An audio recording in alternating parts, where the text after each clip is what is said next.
Hi everyone, it's Charlotte Scott here for the New Zealand Quilt Show podcast. Today I've got 3 short interviews for you from the interviews that I did at the National Quilt Symposium 2017 in Christchurch. I speak to Charlotte Ud from Denmark about her quilt that was hanging in the Tutors exhibition. I speak with Sharon Bradley from Waitomo Sewworms, who is one of the merchants in the Merchants Mall, about her brand new product, Fuser Mat, that she's developed herself. And I speak with Lynda Brocklehurst, who won the Postcard challenge that was part of the exhibition at the RSA in Christchurch. And for myself, I've just come back yesterday from visiting the Auckland Festival of Quilts. That's the Auckland Quilt Guild's annual show, and it's probably one of the biggest events in New Zealand, quilting events in New Zealand. And it was a fabulous show. There was a really great range of quilts and, of course, wonderful merchants, lots of yummies to be looked at. The Best in Show winner was a quilt by Annie White, and I've interviewed Annie before on this podcast, so if you head over to my blog or to my Podbean hosting site, you'll find, and search for Annie White interview, you'll find her, and her quilt was fabulous. You can probably search for it in the winning quilts on the Auckland Quilt Guild website themselves. And what else do I want to say? Don't forget to email me. My email details are at the end of the show, about quilt shows or exhibitions or events that are coming up, particularly in the Southern Hemisphere, so that I can mention them on the podcast here for us all to know about. And if you'd like to help me produce this podcast by sponsoring, by advertising your business, by sponsoring an episode, don't forget to email me. You can email me at theslightlymadquiltlady@gmail.com. I'd love to hear from you. And if you've got feedback about the episodes, please get in touch. I always love to have a chat. Right, let's get into our interviews. I hope you enjoy them.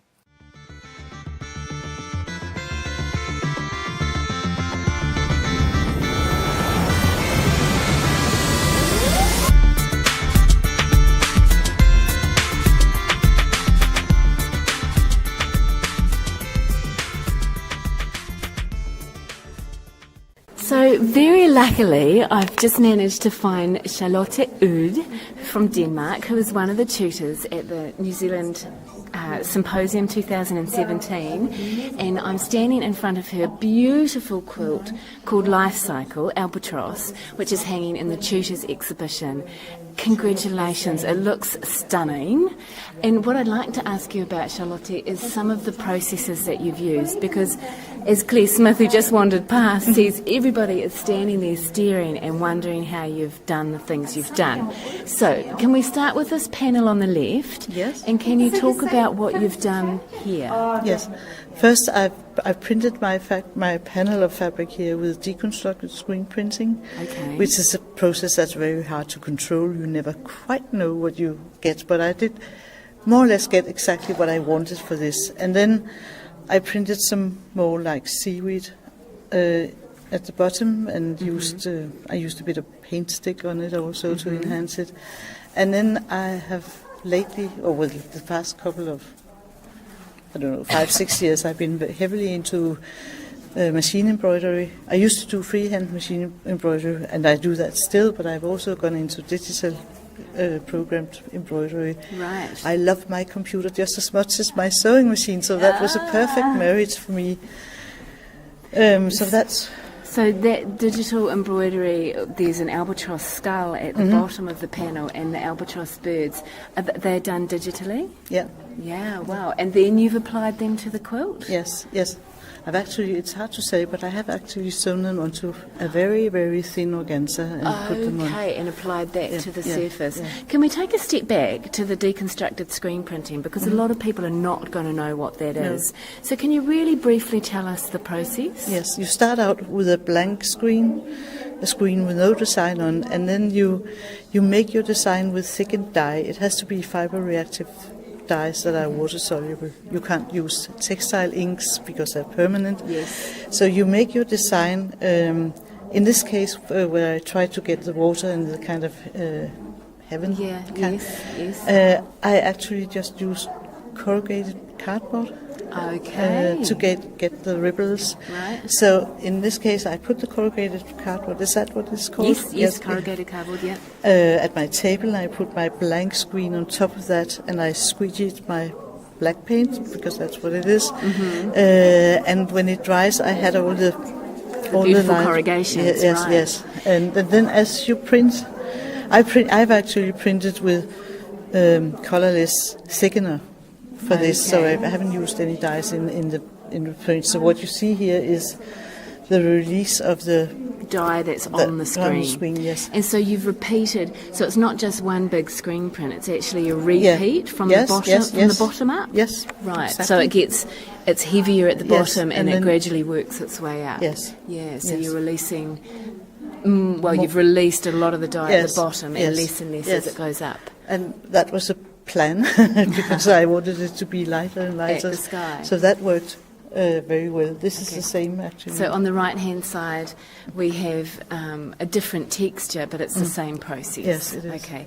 And we've got a albatross, a dead albatross, we'll be blunt. Very dead albatross. Apply in the same machine embroidery as well. Yes, and also some freehand embroidery. Yeah.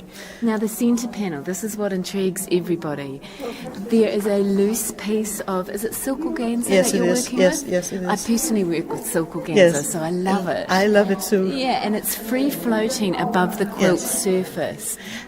And I meant to have it completely free floating, but I realized that it was like going everywhere. It floats in the wind. Yes, right. too much. So I had to kind of find a way to. So you've weigh anchored it at the back with another piece of silk organza, and is that right? I luckily enough had made the piece long enough to hook behind. Yeah. Oh, well, there you go. You learnt with your design for next time. Yes. And what is you've printed on the silk organza, but you've also repeated that motif on the surface of the quilt behind? Yes. And so you get this beautiful, because they don't line up exactly. No, actually I turned them around, so... Oh, so you printed them at the same time, yes, but I did. then you... Through the organza. I quite often print through the organza. And then in this case I turned them up because I didn't want them to line... Yeah. So they don't line up, and they are the eggs. Yeah, they are the eggs. They are the eggs. And it is absolutely stunning, and I appreciate you taking the time. And look at this, I didn't see it the before. Spirit have you seen it with light on it? Oh, is this the reflective thread? Because I see in your artist statement that you have used reflective thread. And I wasn't entirely quite sure where. So, if I can... Do we need a torch? Yeah. Okay. I don't know why it's not working. I've got a torch, okay. Oh, how beautiful. So, usually when it's hanging at an exhibition and you have a projector going that way, yes, it will just, as you pass it, it'll just suddenly light up and then it'll be gone away. So it's like the spirit of the We've suddenly collected a little crowd behind us. We're all looking at the beautiful, so there's an albatross in relief, a flying albatross in relief, stitched in this reflective thread. And as I shine my torch, handy little gadget cell phones, aren't they? He glows. It's stunning. Kind of thought of as the spirit of it. Yeah, the spirit of the albatross. Beautiful. And Charlotte, my quilt in the exhibition down there isn't actually an albatross quilt. I saw it was another albatross quilt. And the reason I made this was because when I was here in New Zealand in 2003, we went to Dunedin. And yes, you did the albatross right out at the point there. Yes. So I thought then I was quite appalled reading about all the birds that eat too much plastic in the ocean. Absolutely. My one's called "And the Needles Were of Albatross Bone," and that was a quote from reading up about albatross, and I was looking for the Māori name for albatross, which is tutor, and there was a quote, and it was talking about how Māori used to stitch clothes out of seal skin with albatross bone, and it's sort of relating how albatross were a commodity at one point. They were so abundant to be a commodity, and now they're disappearing faster than we can count. Yeah. So thank you very much. I've probably taken you away from your lunch. I'll let you go, but I wanted to say thank you. Thank you very, very much. So my next person I'm talking to is Sharon Bradley from Waitomo Sewworms. So the first question I want to ask is, tell us about your name, because I had an American lady go, Sewworms. What is that about? Okay, so the name is Waitomo Sewworms, and we're in the Waitomo District Council, and in our area we have the famous Waitomo glowworm caves. So it's a bit of a play on words, and we call it Sewworms because we glow and we sew. And does the sun shine out your bum?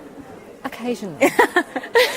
So you've been having a good symposium so far? Fabulous. It's fabulous meeting like-minded people that are all in the same creative space. Yeah. It's very cool. Yeah, you're with your peeps. We With your are. peeps, We yeah. are.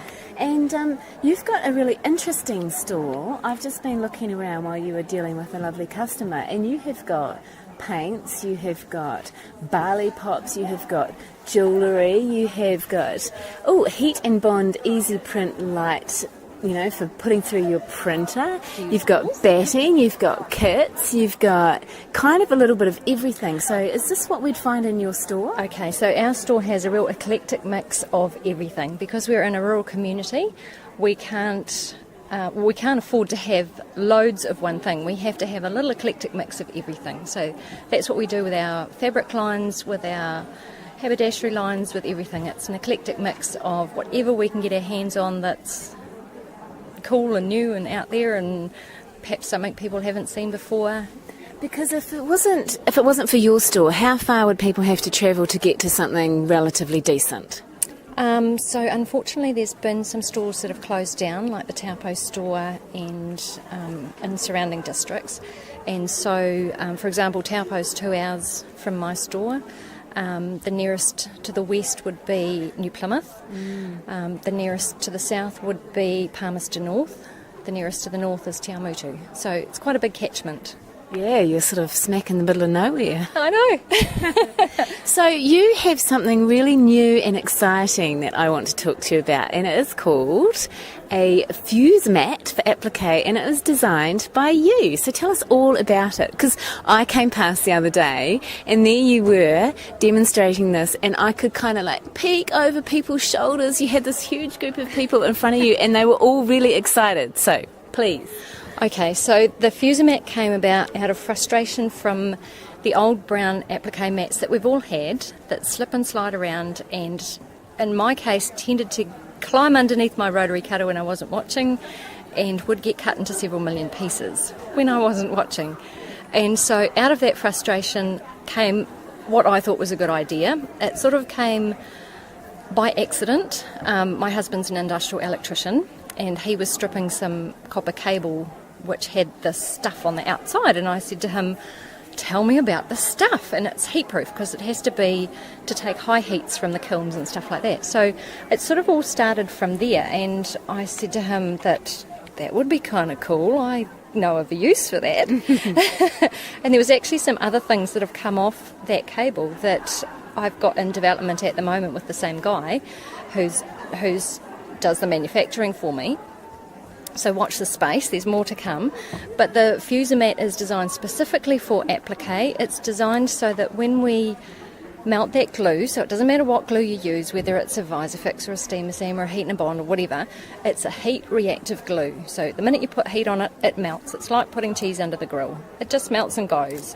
And so we want to be able to restrict that onto our fabric without it destroying our irons and our ironing boards and all of that sort of thing. So the mat's designed specifically to restrict that glue onto the fabric. So, so no more buying ironing boards and irons, because it's not going to happen anymore with our lovely mat. And it's clear. Oh, it's see-through, yes. See-through, so you can put your placement guides underneath, you can build your picture on the top of your mat, fuse it straight down onto your mat, peel it off and take it to your background. So it gives you really good accurate placement. And the edging? The brown, this coloured edging? So the edging's just a decorative touch, just for no reason at all. He said to me, we could do that, and I said, yes, okay, let's do that. But I reckon it makes it more visible so you don't slide it under your rotary cutter by accident. Well, the thing is it's got fiberglass on the inside, so your rotary cutter's going to stall when it gets close to it anyway. Oh, okay. So, gets awesomer and awesomer. Yes, but it's not going to slide anywhere because it's a silicone Teflon base with a fiberglass inner. and it's really sticky. So it's going to stay where you put it. It's not going to slide anywhere. Cool, okay. And you've got lots of different sizes? We do. We have an A4 size, A3 size, A2 size, a standard ironing board size, a metre by a metre, and a 1.5 metres by a metre for Wow. groups and guilds. Yep. And have you taken this overseas? I launched it at AQC in April, and I thought I had taken heaps of product with me. I took 200 of the 2 smaller size mats and sold out in the second day. And I thought, oh wow, okay, people like it, that's cool. So for my overseas listeners, can they get this mat from you sent to them? Yes, they can. They just need to go to waitomosewworms.nz website and they can order it directly there. Do you want to spell Waitomo? Waitomo, so S-E-W, worms, WORMS.NZ. Thank you so much for talking to me today, Sharon. I really appreciate it. Thanks, Charlotte. So I've managed to make it down to the RSA and I'm standing in front of the Postcard Challenge, and I managed to get Lynda Brocklehurst to talk to me, and Lynda won you won the challenge, didn't you? You won first prize. So congratulations. Thank you very much. Did you expect that? What was it like when your name was announced? Oh, well, I actually knew, because I'm on the exhibition subcommittee, we were there when they were judged. And so I knew from that day. But of course you probably couldn't say anything, we were you? totally zipped. We weren't allowed to say anything to anybody, so it was quite difficult to keep that under wraps. But it was a real thrill, and I did not expect it, because there are so many beautiful postcards there that are so moving. I think there's about 40. 40 from the entry, which is, and some of them are really imaginative and have an amazing amount of thought and work gone into them. Mm-hmm. So, well, what I really like about them is they're so small. What's the size? Postcard size? Postcard size. Which So it was would have to 12 get by that one. 17 centimetres, something like that. Yeah, quite wee. Yeah. And you have to take a step closer and really peer at them to appreciate the detail. You do. And some of the really lovely ones we got were by a group of special needs students at James Hargest College in Invercargill, and their special needs tutor, I think, encouraged them to make these postcards. And don't they look good as a group? Don't they? Because they've all got a similar sort of like a sunset background, and then a silhouette, a very graphic black silhouette over the top. And isn't that They've gorgeous? stitched them all. They're raw edged, but they are stitched round. So they've put a lot of work into them. Fabulous. And I think they've obviously thought about what was involved. Yeah. So tell me the process of your postcard. What was your conceptual idea, and where did you go with that? I hesitate to say research, but I did have a look at some of the images of the postcards that were made at the time. So let's take a step back. Actually, we should talk about what the Postcard Challenge was. The Postcard Challenge was to produce your version of a postcard. They were made in France, generally, during the First World War, and the soldiers bought them and sent them home. The original ones were hand-stitched by the local women to raise money, and then eventually the demand was such that they became machine done. And that was a great comfort to me, because I do a bit of machine work. And I thought, well, I can actually do that. I can make mine machine stitched rather than to echo that.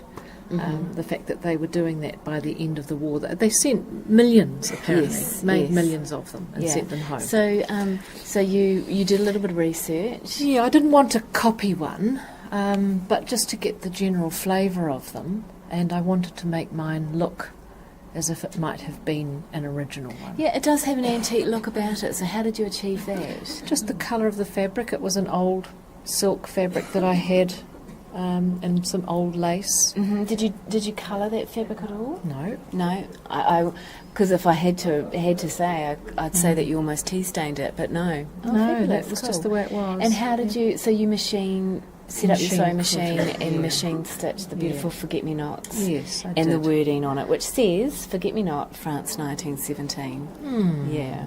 So where will this go now after symposium? Oh, it'll go home. On your wall? Probably, The ribbon is yeah. almost bigger than the postcard. Yes, somebody made that comment. Yeah, said that was just way oversized for the postcard itself. Yeah.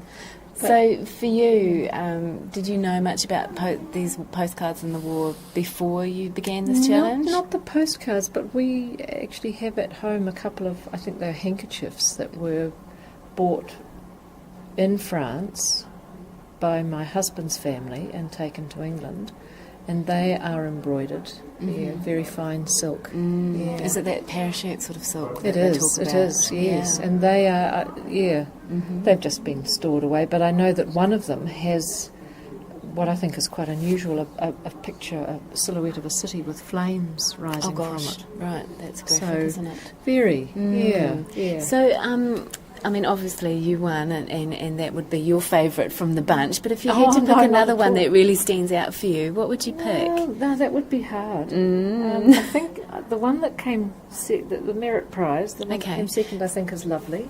This one here. So that was done by Lynda Tales. A good name, Lynda, you said. Yeah. So that she won the Merit, and hers has got 1917 embroidered across the front with. All the colours of the flags. flags. Of the flags. Isn't that interesting? And so the one has sort of a squished up poppy and English. thistle. Yeah. Oh, yeah, no, that's beautiful too, isn't it? is. A lot of work has gone into these. I guess you can put more intensive areas of work into such a small I project. think you're right, yes. And some of these other more modern, more sombre ones, I mean, there's a lot of thought and work gone into those too. Yeah, I can imagine what people were thinking of when they sat and stitched them. Yeah. Yes, Yeah. and I know that several of the visitors here have said that they found these postcards very moving because a number of them are dedicated to specific people. Yes, right. Uncle Jim, there's one for him. There's one for Grandad. Yes. There's a number of them that are. Yeah, there's a private James Henry Lowe here who's commemorated in something. I mean, that's, even though it's deeply such a long heartfelt time feelings, ago, these people are still remembered. Yeah. Well, thank you for taking the time to talk to me, Lynda. I know you felt a bit hijacked, but see, it wasn't that hard, was it? Pleasure, Charlotte. Nice to talk to you. You've been listening to the New Zealand Quilt Show. I'm your host, Charlotte Scott. Please visit my blog, theslightlymadquiltlady.blogspot.com, for show notes for this episode and any more information you might need. Email me, theslightlymadquiltlady@gmail.com. I'd love to hear from you, so please don't be shy. And the music for this podcast is Crunk Night by Kevin MacLeod of Incompetech.